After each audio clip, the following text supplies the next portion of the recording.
गुरुब्रह्मा गुरुविष्णु गुरुदेवो महेश्वरा गुरु साक्षात्। আপনার সঙ্গে যে অন্যায় করেছে সে আজ নিশ্চিন্তে আয়েসি জীবন কাটাচ্ছে, আর আপনি অত্যাচার সহ্য করে কষ্ট পেয়ে ভাবছেন এটা সবাই পার পেয়ে যাচ্ছে। কর্মফলের আদৌ বিচার হয় না, কিন্তু আমি যদি বলি কর্মফলের বিচার কিন্তু জেলখানা দিয়ে শুরু হয় না, শুরু হয় এমন এক জায়গা থেকে যেটা বাইরে থেকে কেউ দেখতে পায় না। আজ এই ভিডিওতে আমি একটা সত্য কথা বলবো, এমন একটা সত্য কথা যেটা জানার পর প্রতিশোধের ইচ্ছে আপনা আপনি মরে যাবে, আর আপনি বুঝতে পারবেন কেন কিছু অন্যায়কারীকে কখনোই তাড়াতাড়ি সাজা দেওয়া হয় না। আজ আমি আপনাদের সামনে সে অদৃশ্য আদালতের দরজা খুলে দেখাবো। পুরো ভিডিওটা দেখলে আপনি কর্মফলকে আর আগের চোখে দেখবেন না। আমরা একটা বড় ভুল করি, আমরা ভাবি শাস্তি মানে জেল, অসুখ, দারিদ্র, অপমান। আর যেহেতু যিনি আমাদের কষ্ট দিয়েছেন তিনি এগুলো ভোগ করছেন না, তাই আমরা ধরে নিই তিনি পার পেয়ে গেছেন। কিন্তু এখানেই প্রশ্নটা বদলাতে হবে। প্রশ্নটা আসলে হওয়া উচিত, শাস্তি আসলে কাকে বলে? দেখুন, মনস্তত্ত্ব একটা অদ্ভুত কথা বলে সবচেয়ে বড় শাস্তি কিন্তু চোখে দেখা যায় না। মানুষ সবচেয়ে বেশি কষ্ট পায় যখন সে হারায়, তখন কিন্তু নয়, বরং তখন যখন সে নিজের ভিতরে আর শান্তি খুঁজে পায় না। যারা অন্যায় করে তারা সব সময় সতর্ক থাকে, কাউকে বিশ্বাস করতে পারে না, নিজের ছায়াকেও ভয় পায়। কারণ এটা কোনো গল্প নয়, এটাকে বলা হয় ক্রনিক ইনার কনফ্লিক্ট। মনোবিজ্ঞানে একটা শব্দ আছে, কগনিটিভ ডিসোনেন্স, মানে মানুষ যখন জানে সে ভুল করছে কিন্তু নিজেকে ঠিক প্রমাণ করতে চায়, তখনই তার ভিতরে শুরু হয় একটা যুদ্ধ। আর এই যুদ্ধ অবিরত ঘটতে থাকে তার মনের গভীরে। বাইরে তাকে দেখবেন হাসি মুখ, বাইরে দেখবেন তিনি সব কাজ করছেন, কিন্তু ভিতরে প্রতিদিন একটা আগুন জ্বলতে থাকে। আর এই যুদ্ধটাই মনের ভিতরে, এই যুদ্ধটাই কর্মফলের প্রথম সাজা। প্রশ্ন করতে পারেন, কর্মফলের আদালত কোথায় বসে? ভারতীয় দর্শন বলছে কর্মফল কখনো আকাশ থেকে পড়ে না, কর্মফল জন্ম নেয় মানুষের চেতনায়। মানে কোনো জমদূত এসে আপনাকে শাস্তি দেবে না, আপনার বিচার হবে না কোনো নরকে, আপনার বিচার হবে না এমন কোনো জায়গায় যেটা হয়তো এখান থেকে অনেক দূরে। আসলে মানুষ নিজেই নিজের আদালত হয়ে ওঠে, এই সত্যটা জেনে রাখুন। প্লেটো বলেছিলেন, অর্থাৎ দার্শনিক প্লেটো বলেছিলেন, সবচেয়ে বড় অন্যায় হলো অন্যায় করে শাস্তি না পাওয়া। কারণ তখন মানুষ ধীরে ধীরে নিজের মানবিক অংশটা হারাতে থাকে, আর যেদিন মানুষ নিজের বিবেক হারায় সেদিনই সবচেয়ে বড় সাজা পায়। তাহলে তারা সুখে আছে কেন মনে হয়? আপনার মনে এই প্রশ্নটা আসবেই, সকলের মনেই আসবে যে যারা এত অন্যায় করলো তারা এত সুখে আছে কেন? ও তো ভালো আছে, হাসছে, ঘুরছে, সফল। চলুন একটু গভীরে যাওয়া যাক। আপনি দেখছেন বাইরে থেকে তার হাসি, তার মুখ, তার সাফল্য, তার প্রোফাইল, কিন্তু আপনি দেখছেন না তার রাতে ঘুম আসে কিনা, মাথার ভিতরে তার কি চিন্তা চলছে, কাউকে বিশ্বাস করতে পারে কিনা। মনস্তত্ত্ব বলে যে মানুষ অন্যকে কষ্ট দেয়, অত্যাচার করে, ক্ষতি করে, এমনকি হত্যা বা ধর্ষণ করে, সে ভিতরে ভিতরে সব সময় নিজেকে বাঁচানোর চেষ্টা করে। আর এই বাঁচার চেষ্টা একটা স্থায়ী অস্থিরতা তৈরি করে তার মনে। এটা কিন্তু সুখ নয়, এটা শুধু টিকে থাকার অভিনয়। আপনি বলতেই পারেন, কর্মফল কেন দেরি করে?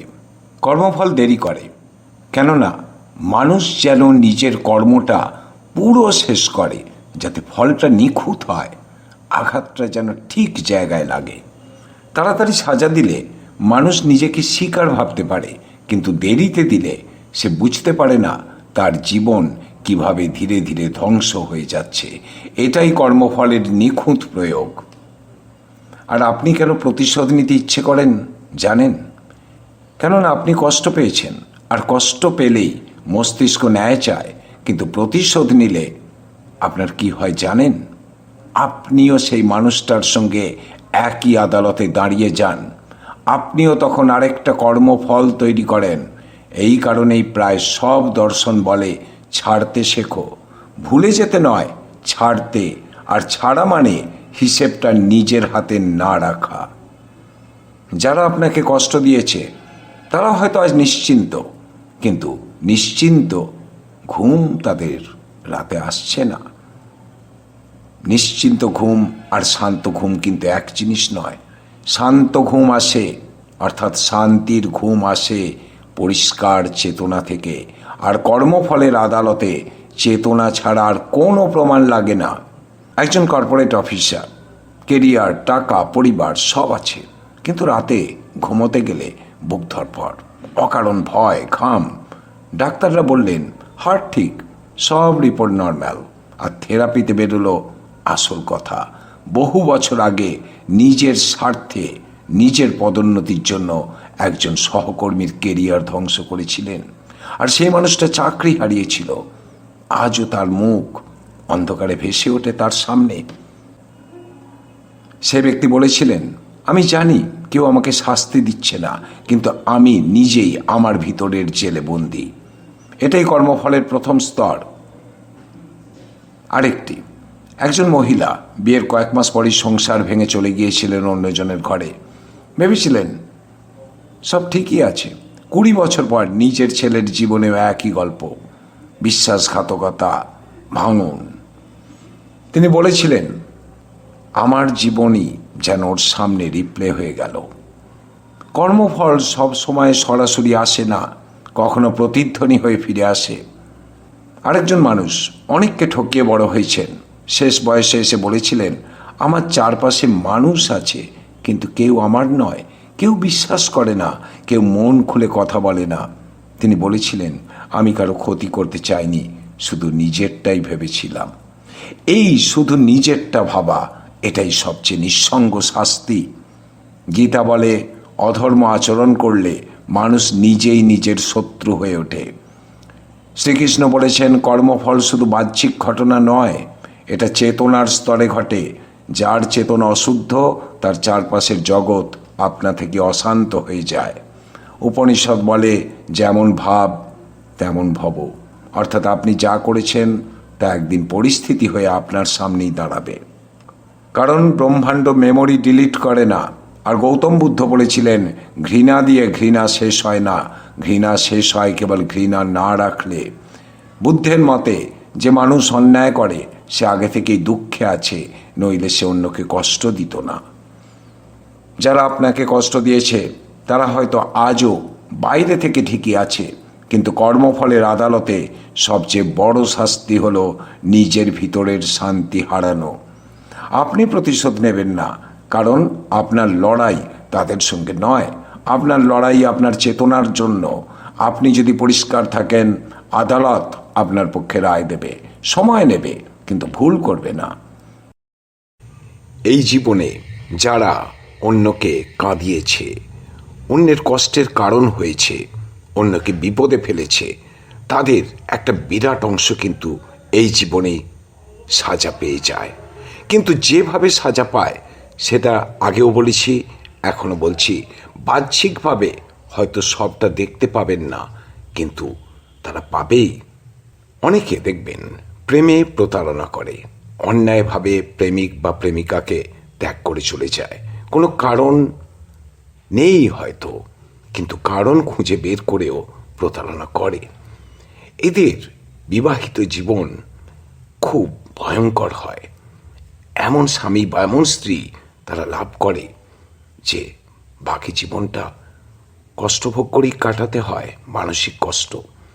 অনেকের ক্ষেত্রে বারবার বিবাহ বিচ্ছেদ ঘটে তুচ্ছ কারণে, আবার কারো পাত্র বা পাত্রীই জোটে না। অন্যদিকে দেখবেন কিছু ব্যবসায়ী যারা অন্যায়ভাবে মানুষদের ঠকায়, সেই ক্ষেত্রে এক প্রজন্ম পরেই সেই ব্যবসা কিন্তু উঠে যায়, কিংবা ব্যবসা এমন ক্ষতি হয় যে উঠে দাঁড়ানোর মতন জায়গাটাই আর পরবর্তী প্রজন্মের থাকে না। অনেক কিছুই দৃশ্যমান নয়।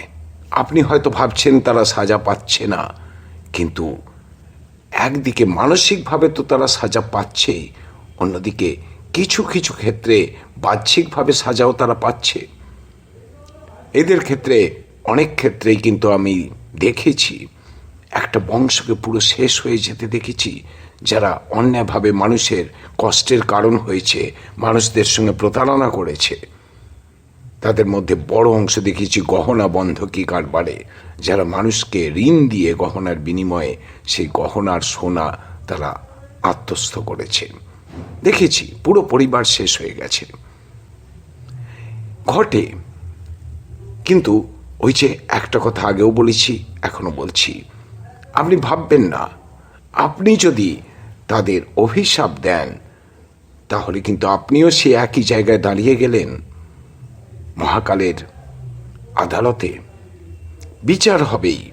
কিছু বিচার আপনি হয়তো দেখতে পাবেন না, অলক্ষ্যে সে অদৃশ্য বিচারক কিন্তু বিচার ব্যবস্থা সম্পূর্ণ করবেন, এবং তার একটা বড় অংশ কিন্তু এই জন্মেই। আপনি একটা মানুষের জীবনকে লক্ষ্য রাখুন, যিনি আপনার সঙ্গে অন্যায় আচরণ করেছেন, অথচ আপনি তাকে কোনো অভিশাপও দেননি, আপনি তার কোনো ক্ষতির কারণও হননি। দেখবেন জীবনের শেষ প্রান্তে এসেও নানাভাবে সেই মানুষকে তার পুরনো পাপের প্রায়শ্চিত্ত করতে হচ্ছে। সন্তানদের চলে যাওয়া, পিতামাতাকে ছেড়ে, কিংবা বিপথে চলে যাওয়া, এগুলো একটা ঘটনা যেগুলো ঘটে বহু ক্ষেত্রে দেখেছি। আর পুনরাবৃত্তি ফিরে আসে যে কারণে সে কাউকে অপদস্থ করেছে, অন্যায়ভাবে তার বিপদের কারণ হয়েছে, তার জীবনেও পুনরাবৃত্তি ঘটে। পরবর্তী প্রজন্মে নয়, নিজের জীবনেও সেই ঘটনাগুলো ঘটতে থাকে বারংবার। যদি এই ভিডিও আপনার ভিতরের কোনো প্রশ্নের উত্তর দিয়ে থাকে তাহলে লাইক করুন, আর কমেন্টে শুধু একটি শব্দ লিখুন, ছাড়লাম। কারণ কিছু হিসেব ছেড়ে দিলেই কর্মফল কাজ শুরু করে। মনের মধ্যে রেখে দেবেন না, তাহলে শাস্তি আরও দীর্ঘতর হয়ে যাবে, অনেক দেরি হয়ে যাবে শাস্তি পেতে। তাই একটা কথাই ভাবুন, ছাড়লাম। আজ এই পর্যন্ত। স্পিরিচুয়াল অদৃশ্য জগৎ চ্যানেলের পক্ষ থেকে আপনাদের সকলকে জানাই আমার আন্তরিক শ্রদ্ধা ও ভালোবাসা। ভালো থাকুন, আনন্দে থাকুন।